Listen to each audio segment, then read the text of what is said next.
Salut tout le monde, ici Livia, bienvenue au podcast des Besties. Donc aujourd'hui je suis là pour vous parler de mon témoignage.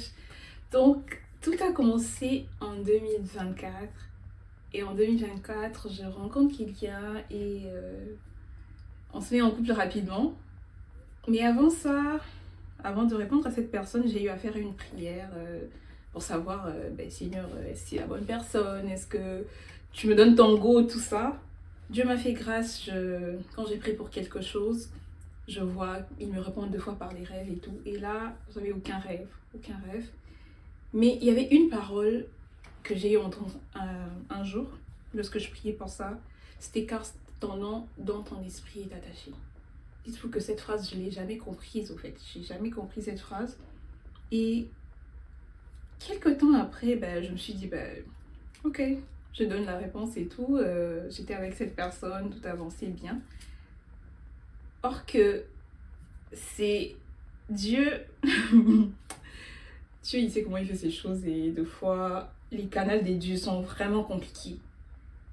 Or que c'est par cette relation que Dieu était en train de faire entrer les brisements dans ma vie. Vous allez comprendre.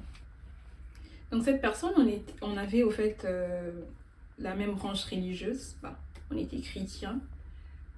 Et tout allait bien et tout. Et à un moment donné, je me rappelle, c'était le jour de la Pentecôte. J'étais à l'église. Et là, j'entends une voix me dire, Livia, ce n'est plus ta place ici. Je me suis dit, peut-être que j'hallucine, en fait. J'hallucine parce que je suis à l'église. Comment ça, ce n'est plus ma place ici? J'ai grandi, au fait, dans cette église. Je comprends pas, je suis née dans ça. Quelques minutes après, la même voix, ce n'est plus ta place ici, ce n'est plus ta place ici, 2 fois de suite. Je me suis dit, waouh, Seigneur, qu'est-ce que tu es en train de me faire là? Et dites-vous que quelques minutes après avoir entendu cette voix, je me sentais plus à l'aise. Je sais pas qu'est-ce qui s'est passé. Je saurais pas vous expliquer parce que moi, jusqu'à aujourd'hui, je n'ai jamais compris au fait qu'est-ce qui s'est réellement passé. Et là, je me suis dit, qu'est-ce qui se passe? À l'époque, j'en ai parlé à la personne avec qui j'étais. Et moi, je suis le genre de personne, je suis pas égoïste. J'aime toujours penser au futur. Je me dis, mais comment les enfants vont être et tout, comment ça va se passer et tout en famille. Parce que moi, j'ai toujours cette idée que je vais prier avec mon mari, mes enfants, ma famille, au fait, tu vois. Et il y avait d'autres choses qui ne marchaient plus avec moi. Et je me disais, comment ça va se passer et tout. Et à un moment donné, je pense qu'on s'était séparés pour ça. Mais avant ça, j'avais comme eu une offre d'emploi. Je devais aménager dans une autre ville pour le travail. Et là, un soir, j'ai fait une prière, une simple prière. Je savais pas que cette prière, en tout cas, va me faire entrer, au fait, dans la saison du brisement. Et dans cette prière, j'ai juste dit, Dieu, je soif de toi, brise-moi. Juste cette simple prière qui a ouvert les portes du brisement. Et là, j'ai aussi aménagé dans ma nouvelle ville et tout. L'adaptation, c'était correct parce que la personne avec qui j'étais était aussi dans cette ville. Donc, c'était correct pour moi. Et on a avancé, tout ça. Comme je disais, après quelques temps, on ne trouvait pas en fait une conclusion, je vais dire, pour comment les choses vont se passer et tout. Moi, je me sens plus à l'aise dans cette église.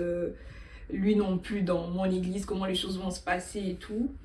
Et ça nous a séparés, on a rompu avec cette personne. Et quelques mois après, on s'est remis ensemble. On s'est remis ensemble parce qu'on disait que ouais, on ne peut pas se séparer pour ça, au fait. L'amour est là, écoute, you know. Et dites-vous que après ce retour, je m'a dit, ok ma fille, vu que je voulais faire avec la manière douce, t'as pas voulu, on va le faire avec une manière dure. Et c'est là que les choses ont commencé. Bizarrement, chaque soir, je priais pour ça, Seigneur, je veux savoir, est-ce que c'est lui, c'est pas lui, tout ça. Et il y avait des jours où je me réveillais automatiquement, sans alarme, je vous dis, entre 2h, 3h. Et ma première prière, c'était, Seigneur, je veux savoir, c'est lui ou c'est pas lui. Et quelques mois après, juste aucune réponse, quelques mois, c'est là que je fais un rêve. Comme je le disais, je l'ai dit au début, que 2 fois Dieu me répond en fait. Quand j'ai prié pour quelque chose, Dieu me répond par 2 rêves. Et là, je fais un rêve après des mois de prière pour ce sujet. Je fais un rêve, je voyais, il y avait une servante de l'Éternel que je connais. On était en train de discuter, elle me regarde, elle me dit bah, qu'est-ce qui t'inquiète? Je lui ai dit bah, ce qui m'inquiète, c'est ma relation actuelle. Je sais pas si c'est la volonté des dieux, je veux savoir si c'est le bon et tout. Et je lui ai donné un détail précis de cette personne. Je lui ai dit par exemple, cette personne est X. Et sa réponse était et, genre un étonnement. Et j'ai dit bah, imagine vous êtes, c'est un rêve s'il vous plaît, vous conversez avec quelqu'un dans ce rêve et la réponse était et comme l'étonnement genre. Imagine, c'est trop bizarre parce que quand je me suis réveillée, je me suis dit mais c'était quoi ça? La personne me répond et là elle me dit juste un truc, elle me dit va demander à ton père pourquoi les gens divorcent trop ces derniers temps. Et là je me suis dit ben voyons donc. Ok. Et à mon réveil, j'ai dit, mais drôle de rêve, au fait. J'ai prié, et après avoir prié, le Seigneur m'a mis un verset à cœur. C'était Jean 16, 20, je vais vous les lire. Je l'avais préparé. Donc, Jean 16, 20 dit, en vérité, je vous le dis, vous pleurerez et vous vous lamenterez, et le monde se réjouira. Vous serez dans la tristesse, mais votre tristesse s'échangera en joie. Je me suis dit, ben voyons donc. Je priais pour ces sujets, je voulais savoir si c'est le bon, mais à cette époque, tout allait bien dans ma relation. Je me suis dit, mais je suis pas triste, dans ma famille, tout va bien. Ben, qu'est-ce qui se passe? Qu'est-ce qui se passe, au fait? Et avant ça, au fait, c'est comme, je pense qu'après ça, c'était après, pas avant, c'est à la fin de l'année, là, je priais, je dis, Seigneur, je veux savoir c'est quoi le thème de l'année prochaine. Et là, le Seigneur me dit, ça sera le positionnement. Moi, quand j'ai entendu positionnement, je me suis imaginé positionnement dans ma famille, dans ma relation. Tout va être positionné. Je l'ai pris au sens du mot, en fait. Or que derrière ces positionnements, c'est caché brisement. Derrière ces positionnements, c'est caché brisement. Et c'est comme ça que les choses s'est passées. Et comme je disais, tout avançait bien quand j'ai vu ces versets. J'ai dit, mais Seigneur, pourquoi tu montres ces versets? Je suis pas triste, tout va bien dans ma vie. Écoute, je comprends rien. Je me suis pas vraiment intéressée aux rêves. On est entré en 2025, tout allait bien aussi. J'étais contente d'entrer en 2025. J'ai dit, 2025, c'est mon année de positionnement. Et là, le Seigneur, sur moi, il me regarde, il me dit, ma fille, je te donne juste 3 mois, amuse-toi un peu. C'est là que je vais commencer mon travail après. Et c'est au 4e mois que tout bascule. La réaction prend fin. Et je vous dis, quand Dieu fait ces choses, je comprends. 2 fois, on ne comprend pas. Et c'est parti par une petite chose et piou, c'est fini. Et c'était vraiment un moment où je me disais, waouh, qu'est-ce qui se passe dans ma vie? Intérieurement, je savais que c'était Dieu qui était en train de faire ça. Mais le côté humain était affaibli, était triste, était brisé au fait. Du jour au lendemain, juste une petite chose qui vous sépare. Et là, tu t'es dit, mais Seigneur, qu'est-ce que tu me fais faire? Je me rappelle, je pleurais, j'arrivais plus à manger correctement. J'aime cuisiner, c'est ma passion, mais j'arrivais plus à cuisiner. Je partais plus au sport, donc j'étais vraiment juste partir au travail, c'est ça qui me réjouissait au fait. Juste l'idée de partir au travail, c'est tout ce que je voulais. Et pendant cette période, c'était vraiment le chaos total pendant des mois. Je voulais avoir des réponses, je voulais comprendre. Je voulais comprendre qu'est-ce qui se passe. Et là, j'arrivais même plus à prier. J'étais comme, Seigneur, je sais pas qu'est-ce que tu me fais faire. J'étais vraiment dans une période où I was like, God, I don't understand what you are doing. Je comprends rien. Et pendant cette période, c'était les silences total des dieux. Quand je vous dis silence, aucun signe. Là où je t'emmène, tu vas dans cet endroit, rien du tout, le silence. Et tout ce que je faisais, quand je partais au travail, juste l'idée de retourner à la maison, ça me traumatisait. Parce que je sais que quand je vais arriver à la maison, je vais être triste, je vais pleurer et tout ça. Et quelques temps plus tard, je me rappelle, je fais une prière parce que je n'avais plus à prier. Mes larmes et mes soupirs, c'était ça mes prières. Et là, ces jours-là, excusez-moi, j'ai fait juste une courte prière. J'ai dit, Seigneur, si tu ne vas pas me parler, parle au moins à mon entourage. Parce que là, je veux savoir où tu m'emmènes, pourquoi tu as mis fin à cette relation, qu'est-ce qui se passe, je veux savoir où tu m'emmènes, en fait. Et c'est là que, quelques temps après, Dieu a commencé à parler à mon entourage. Il y a eu une personne qui vient me donner un rêve. Ah, tu sais, j'ai fait un rêve à propos de toi sur X, Y point. Il y a un autre proche qui vient me dire, bah écoute, tu sais, tu dois faire ça, ça. C'était des mots d'encouragement, des rêves. Et ça me donnait quand même une direction. Pas une direction totale où Dieu t'emmène, là. Mais c'était comme une petite direction. Ben, ça m'aidait quand même. Je me dis, ok, c'est comme ça. Et dites-vous que pendant 2 mois, c'était comme ça, je pleurais, j'arrivais plus à prier. Mais un jour, je me suis dit, Livia, t'arrives pas à prier, mais il y a un truc que tu aimes bien faire. Il y a un truc que tu aimes bien faire, c'est l'adoration. Adore ton Dieu par des chants. Et c'est comme ça que j'ai commencé. Mes prières étaient devenues, au fait, l'adoration. L'adoration, pardon, était devenue ma prière. C'était ça. J'adorais le Seigneur. J'ai pleuré. Oh, goodness, girls. C'était vraiment une période où je vous dis, je le souhaite à personne. Je le souhaite à personne, mais c'était essentiel. C'était essentiel pour moi, vous allez comprendre à la fin. Et c'était ça, j'adorais les seigneurs avec mon cœur meurtri. J'étais là, j'ai pleuré. Yo, guys. J'ai dit, Seigneur, enlève-moi cette douleur parce que j'arrive pas, je la supporte pas. Enlève-moi cette douleur. J'ai même eu à demander à Dieu, j'ai dit, ben, Seigneur, donne-moi mon ancienne identité juste pour oublier cette personne, juste pour enlever cette douleur. Parce que mon ancienne moi, avant que je connaisse les seigneurs en tout cas, je fonctionnais quand j'aime quelqu'un, j'ai aimé quelqu'un. Et pour oublier cette personne, j'ai détesté cette personne. Et c'est comme ça que j'ai oublié cette personne. Or que, quand tu fais cela, tu as l'amertume dans ton cœur, au fait. Vous voyez, l'amertume, ça t'aide pas à avancer. Et j'ai même demandé à Dieu, Seigneur, je veux réavoir je veux avoir à nouveau cette identité, au fait. Je veux avoir de nouveau cette identité. Et là, il y a une voix qui me dit, Livia, tu n'es plus la même. Cette voix me dit, Livia, tu n'es plus la même. J'ai pleuré toutes les larmes de mon corps. J'étais là, non, ben j'arrive pas, enlève-moi cette douleur, j'en peux plus, au fait, j'en peux plus, Seigneur, je peux plus supporter ça. Et quelques temps après, j'ai recommencé un peu à prier avec mon cœur même brisé. J'ai commencé à prier, Seigneur. Je commençais à dire à Dieu tout ce que j'avais dans mon cœur, comment je me sentais et tout. Et j'ai vraiment appris à être transparente devant l'Éternel. Et j'ai même appris mon prénom Livia, ça veut dire pureté ou transparence. C'est un peu comme si j'ai vécu au fait mon prénom, je vais dire ça comme ça. Et j'ai commencé à prier comme je disais, j'ai commencé à prier petit à petit avec mon cœur, Seigneur, je me sens mal, je veux que tu me guérisses, je veux que tu me montres où tu veux m'emmener. Je veux que pour cette fois, ça soit une bonne guérison, une vraie guérison au fait. Je veux pas guérir avec ma force, je vais guérir avec ta force au fait. Parce que par moi, il y aura un moment où je vais avancer, je vais vouloir guérir, mais je serai toujours limitée. Je serai limitée, mais je veux guérir avec toi. Je veux guérir avec toi. C'était ça ma prière et quelques temps après, je commençais au fait à... Le Seigneur commençait à me répondre qu'est-ce qui me faisait voir, qu'est-ce que je dois ranger dans ma vie, qu'est-ce que je dois arrêter, quel comportement je dois bannir. C'était vraiment ça. Et je me suis dit, waouh, tout ça, je ne voyais pas ça.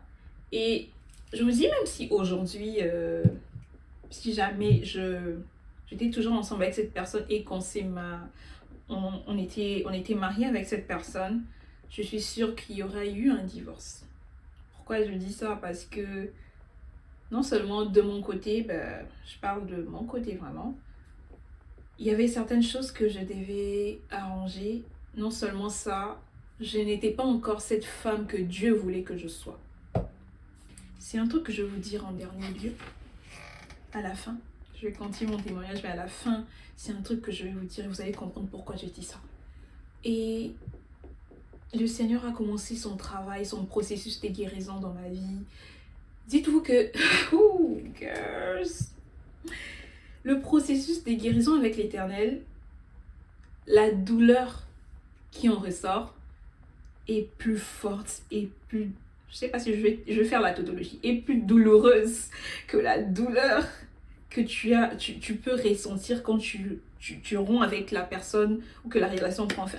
Parce que là, l'Éternel est en train d'aller en profondeur au fait, d'aller chercher des choses que tu as enfouies en toi, des traumatismes que tu as gardés en toi, pourvu qu'il te guérisse au fait pour une bonne fois pour toutes. Parce que la saison dans laquelle l'Éternel est en train de t'emmener, ça te demande la guérison, ça te demande la transformation, ça demande à ce que tu laisses toutes tes blessures là derrière toi. Parce que l'Éternel te veut, free. Il va te donner d'autres matériels, d'autres choses qui seront en fait importantes pour la saison dans laquelle il veut t'emmener. Mais avant ça, il veut que tu laisses au fait ton bagage du passé au passé. Il veut te guérir totalement, il veut te façonner, il veut changer ton comportement. Et dites-vous que c'est la partie la plus difficile. Certes, la douleur, elle est insupportable, mais elle est bénéfique. Elle est bénéfique, guys. Comme un truc, je veux vous dire, peu importe si Dieu te dit, you know what, je veux que tu arrêtes X chose, je veux que tu arrêtes Y chose, fais-le. Ça va faire mal, mais tu vas te guérir. Même si la guérison, elle n'est pas facile, mais dites-vous que quand il guérit vraiment. Il guérit vraiment, guys. Il guérit vraiment parce qu'il entre en profondeur. Même les choses que tu te disais, ben moi je suis pas comme ça et tout. Le Seigneur va te montrer, Livia, tu étais comme ça. Un tel, tu étais comme ça. C'est ce que tu as, au fait. Je vais l'enlever. Je veux plus que tu le ramènes avec toi. Je veux que tu sois libre. Parce que, à la croix, j'ai tout payé. J'ai tout payé à la croix. J'ai dit tout est accompli. Et tu dois être libre. Libre, parce que la parole dit il n'y a plus de condamnation pour ceux qui sont en Jésus-Christ. Parce que quand tu es en Jésus-Christ, tu dois plus apporter des traumatismes, parce qu'il a tout payé dans la croix, au fait. Sur la croix, il a tout payé. Tu ne dois plus avoir des blessures émotionnelles, tu ne dois plus avoir des... Je sais pas, viens vers lui, il va te guérir, au fait. Parce que quand tu es en Christ, cette parole, ça dit bien, il n'y a plus de condamnation pour ceux qui sont en Jésus-Christ. Quand tu es en Jésus, il n'y a plus de condamnation. Tu n'as plus de... Comment on appelle ça? Comment on dit ça? Tu n'as plus des blessures émotionnelles, tu n'as plus des traumatismes parce qu'il a tout pris. Il a tout pris avec lui, guys. Il a tout pris. Et c'est comme ça que le Seigneur a commencé à me guérir petit à petit. Et dites-vous que la guérison n'est pas linéaire. Il y aura des moments où tu vas sombrer. Il y aura des moments où tu vas te dire, God, I can't anymore. But, il faut continuer. Parce que quand tu sombres et que tu veux faire les choses par ta force, c'est là que tu vas te dire, bah écoute, je n'arrive plus, je laisse tomber. Mais quand tu dis, Seigneur, je n'arrive plus, aide-moi, ça c'est différent. Comme je disais, elle n'est pas linéaire, certes, mais même avec le Seigneur, ça va être comme ça. Mais le Seigneur sera avec toi. Il va pas te lâcher. Il va être avec toi. Il va... Même quand ça va faire ça, là, le Seigneur va être là. Il va être là. Tu vas pas tomber. C'est la meilleure des choses à faire, guys. Et quelques temps après, je commençais à me relever. En tout cas, je commençais à me relever. Mais dites-vous que quand le Seigneur vous met dans une saison précise, la solitude qui vient avec, elle est tellement grande. Ouf. Il y avait des fois où tu rentres à la maison, comme j'ai dit, quand j'ai rompu, en tout cas mon entourage était là, mes proches étaient là, en tout cas. Mais il y aura un moment où, parce que chaque personne a ses occupations, il y aura un moment où le calme de ta chambre te hante. Guys, le calme de la chambre te hante. Genre, t'as pas d'appel, t'as pas de message et tout, t'es là, face à toi-même et Dieu qui est là. Dites-vous, ça fait mal aussi, mais c'est très important. Tu dois passer par là pour comprendre certaines choses. Pour comprendre que le monde ne sera pas toujours là, mais Dieu seul restera avec toi, peu importe les saisons de ta vie. Et c'est comme ça que j'ai avancé, comme je disais, petit à petit. Je continue dans ma guérison. Et en juillet 2025, je perds ma grand-mère. Et là, c'était plus fort que moi. Et cette grand-mère, c'était comme ma mère. Elle m'a élevée, c'était ma mère. Vous voyez, et je pouvais pas assister à ces funérailles, j'étais loin, je pouvais pas. Et dites-vous que j'ai un peu sombré, je me suis dit, Seigneur, qu'est-ce que tu me fais faire? Là, j'essaye de me relever de ce que t'as fait dans ma vie, là, dans la saison dans laquelle tu m'as fait entrer. Je commence un peu à comprendre, à essayer de me relever, mais qu'est-ce que tu me fais là? Là, j'ai pleuré, mais c'était différent. Quand j'arrivais pas à prier, c'était l'adoration. C'était l'adoration, c'était l'adoration. Et je me rappelle, un jour, je me disais, mais Seigneur, pourquoi? Je posais la question au Seigneur, mais pourquoi tu me fais ça? Et là, il me donne un passage dans Job 1, 21. Je vais encore vous le lire. J'ai les preuves à l'appui. Je vais vous le lire. Job 1, 21 dit ceci. Et dit, là c'est Job qui parle. Je suis sorti nu du sein de ma mère, et nu je retournerai dans le sein de la terre. L'Éternel a donné, et l'Éternel a ôté. Que le nom de l'Éternel soit béni. C'est vrai, m'a répondu avec ces versets, j'étais comme waouh, ok. Ok. J'ai directement eu cette attitude et ça m'a vraiment beaucoup aidé cette attitude parce que par la suite, j'ai essayé au fait de surmonter les deuils, la saison dans laquelle j'étais, donc le mélange un peu là. J'ai vraiment essayé avec la grâce du Seigneur de surmonter cela. Et c'est comme ça, il y a une anecdote et tout, j'aimerais vous la raconter.